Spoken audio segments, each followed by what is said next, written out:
সীমান্তে BGB BSF এর মধ্যে চলা উত্তেজনায় তৈরি হচ্ছে নিত্য নতুন বিরোধ।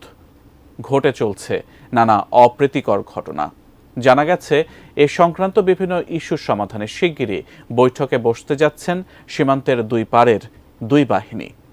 কবে, কোথায় বসতে যাচ্ছে এ বৈঠক, বিস্তারিত জানাচ্ছেন লিমা সায়ন্তী।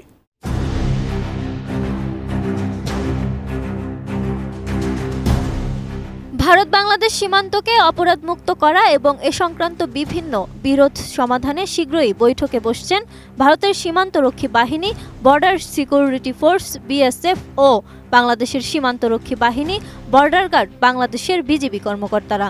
আগামী 17 থেকে 20 ফেব্রুয়ারি পর্যন্ত ভারতের রাজধানী নয়াদিল্লিতে এ বৈঠক হবে বলে জানা গেছে।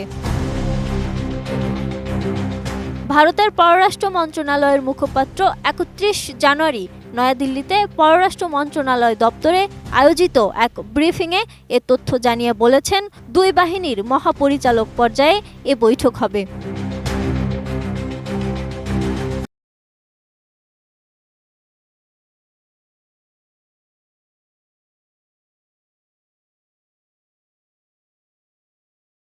ব্রিফিংয়ে পররাষ্ট্র মুখপাত্র আরও বলেন, সীমান্ত সংক্রান্ত বিভিন্ন বিষয় নিয়ে আলোচনা হবে বৈঠকে। বাংলাদেশের সঙ্গে তাদের যেসব চুক্তি এবং MOU মেমোর্যান্ডাম অফ আন্ডারস্ট্যান্ডিং স্বাক্ষরিত হয়েছে সেসবকে সম্মান জানানো হবে বলে আশা ব্যক্ত করেন তিনি। এই চুক্তি ও MOU-গুলোর মূল উদ্দেশ্য ছিল দুই দেশের সীমান্তরক্ষী বাহিনীর মধ্যে এমন একটি কাঠামোগত ঐক্য স্থাপন করা যা একই সঙ্গে সীমান্ত নিরাপত্তা এবং বৈধ বাণিজ্য উভয়কেই সমৃদ্ধ করবে।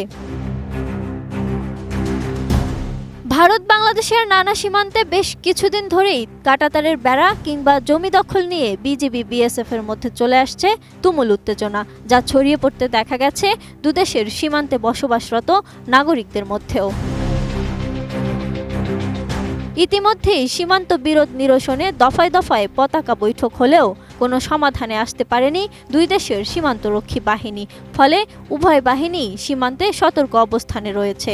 ঘটনার পরিপ্রেক্ষিতে দুই সীমান্তেই অতিরিক্ত বিজিবি বিএসএফ মোতায়েন করা হয়েছে। দুই সীমান্তের দুই বাহিনীর সেক্টর কমান্ডার সহ ঊর্ধ্বতন কর্মকর্তারা ঘটনাস্থলগুলো পরিদর্শন সহ নিয়ে আসছিলেন যথাযথ ব্যবস্থাও। তবুও ঘটেই চলছে নানা অপ্রীতিকর ঘটনা। আসন্ন আগামী 17 থেকে 20 ফেব্রুয়ারি পর্যন্ত ভারতের রাজধানী নয়াদিল্লিতে বিজিবি বিএসএফ বৈঠকে আসবে কি কোনো সীমান্ত বিরোধ সমাধান, সেটাই এখন দেখার বিষয়। Lima Sayanti, desk report, ATN news.